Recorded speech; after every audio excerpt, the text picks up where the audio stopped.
Didik TV KPM.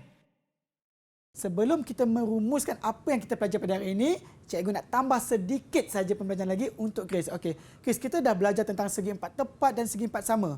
Segi empat tepat dan segi empat sama ini boleh membentuk satu kuboid jika dilihat.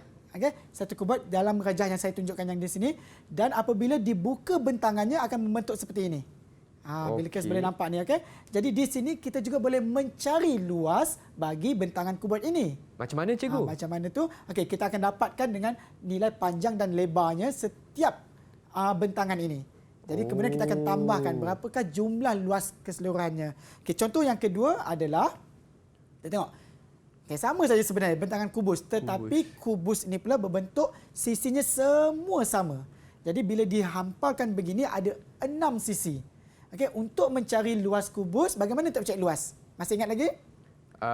Luas, panjang, darab dengan lebar. Panjang, darab dengan lebar. Jadi jika kita dapat nilai panjang dan lebarnya, tiada masalah untuk kita selesaikan masalah ini. Apa kata kalau Chris cuba dengan kubus yang saya sediakan di hadapan ni? Cikgu, tapi sebelum tu saya nak tanya, apakah perbezaan bentangan kubus dan juga bentangan cuboid, cikgu? Okey. Perbezaan bentangan kubus dan bentangan kuboid. Di sini kita boleh nampak sebenarnya kuboid dan kubus ini terhasil daripada segi empat sama dan segi empat tepat. Segi empat sama, sisinya semua sama. Okey. Jadi kubus sisinya semua sama. Berbanding segi empat tepat untuk atau kuboid, yang boleh membentuk kuboid, sisinya berbeza-beza. Jadi untuk mengira kubus lebih mudah berbanding untuk mengira kuboid sebenarnya. Jadi apa kita kalau boleh cuba? Jom, cikgu. Berani mencuba? Boleh. Okey, jom kita cuba. Okey, Chris boleh tengok. Okey, kuboid yang berada di hadapan Chris, apabila dibuka bentangannya. Cikgu, yang ni cuboid ke kubus? Kuboid ke kubus? Okey, kita tengok. Sebenarnya kita kena ukur dululah. Kita boleh tahu ini adalah kubus. Okey, sebab kubus. sisinya semua sama. Okey, jika kita tengok. Okey, cuba buka bentangan ni. Ada berapa petak bagi mendapatkan kubus ini? Okey, 1, 2, 3, 4, 5, 6 petak, cikgu. Ada 6 petak. 6 petak ni pasti setiap sisinya sama. Cuba cari luas untuk satu petak. Okey. Jadi untuk mencari luas, kita kena cari panjang dan lebarnya. Betul. Okey. Alright, untuk panjang 15 cm. Okey, catat dulu. 15 cm. Okey. And then untuk lebar 15 juga. 15 cm. Jadi tepat ini adalah bentangan kubus. Okey. 15 darab dengan 15. Berapakah luas bagi satu petak itu? Okey, 15 darab 15. Chris akan dapat 225 cm persegi. Okey, itu bagi satu petak. Okey. Bentangan kubus tadi ada berapa petak? Ada 6, cikgu. Ada 6. Jadi 225 perlu didarab dengan 6. 6. Kita cuba. Okey. Okey, buat sama-sama. 225 darab dengan 6. darab dengan 6. Okey. Jawapannya adalah 1350 cm persegi. Ni jawapan saya, cikgu. 225 darab dengan 6. Apakah jawapannya sebentar tadi?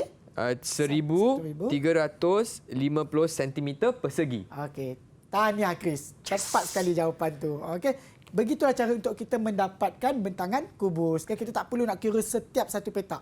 Kira satu petak dan kita darabkan dengan 6. Cikgu, kalau tak nak guna darab, kalau nak tambah pun boleh tak, cikgu? Sebenarnya benar. Okey, kita boleh menggunakan, selain daripada darab, kita boleh menggunakan tambah berulang. Ini adalah konsep yang kita dah belajar daripada kita kecil dahulu.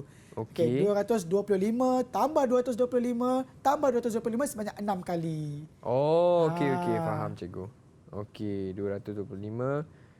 Tapi jawapannya tetap sama. Betul. Ini kita panggil penambahan berulang. Okey, jadi ada ganjaran tak, cikgu? Tentu, pasti ada. Okey. Tahniah, Chris, untuk soalan yang seterusnya tadi. Okey. Dah banyak bola Chris, lagi banyak daripada bola cikgu ni. Bermaksud Chris dah boleh mencatat satu pencapaian tinggi sebenarnya ni. Okey, kita tengok apa seterusnya, Chris. Okey. Okey, secara rumusannya, apa yang kita pelajari pada hari ini? Yang pertama, dengan menggunakan kertas grid. Okey, Chris dah kenal apa itu kertas grid, bagaimana hendak mengira luas menggunakan kertas grid. Seterusnya, kita juga belajar bagaimana hendak mendapatkan rumus atau menerbitkan rumus bagi luas. Luas segi 4 tepat dan segi 4 sama adalah dengan mendarabkan Panjang darab dengan lebar. betul, panjang darab dengan lebar. Kita akan dapat luas. Okey.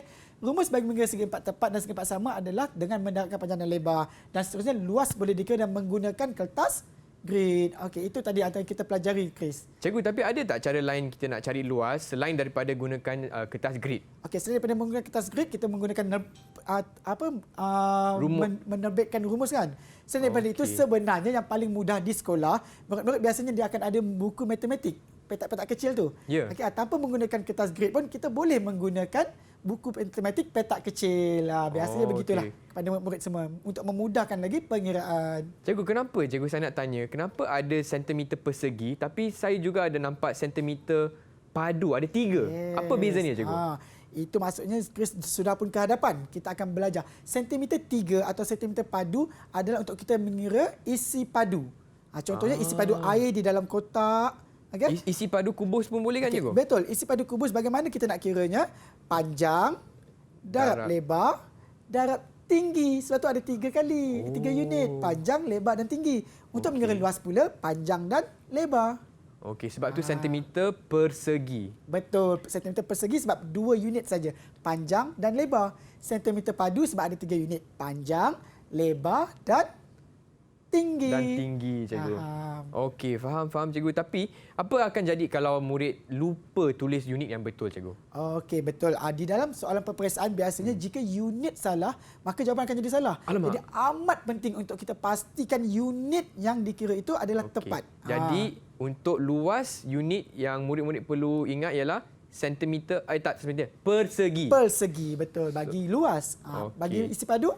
Isi padu sentimeter padu, 3. Padu, betul. 3. Pandai. Okey. InsyaAllah ada rezeki nanti kita akan cuba belajar pula apa itu isi padu. Baiklah cikgu. Boleh tak cikgu kongsikan bagaimanakah prestasi Chris dan juga murid-murid di rumah untuk kelas hari ini, cikgu? Okay, saya yakin Chris dan murid-murid di rumah juga semua telah pun mencuba soalan-soalan yang cikgu berikan pada hari ini. Dan apa yang cikgu lihat, Chris sangat hebat pada hari ini. Okay. Pencapaian Chris sangat-sangat cemerlang. Okay, setiap jawapan yang diberi, semuanya dapat jawapan yang tepat.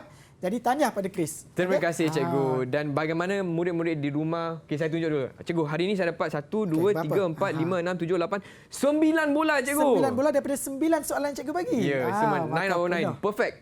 Okey, baiklah cikgu. Bagaimanakah murid-murid di rumah boleh dapatkan bahan-bahan tambahan untuk topik hari ini iaitu luas? Okey, baiklah kepada murid-murid di rumah untuk menambahkan lagi pengukuhan minda anda semua, boleh buka portal Sumberku. Didik TV KPM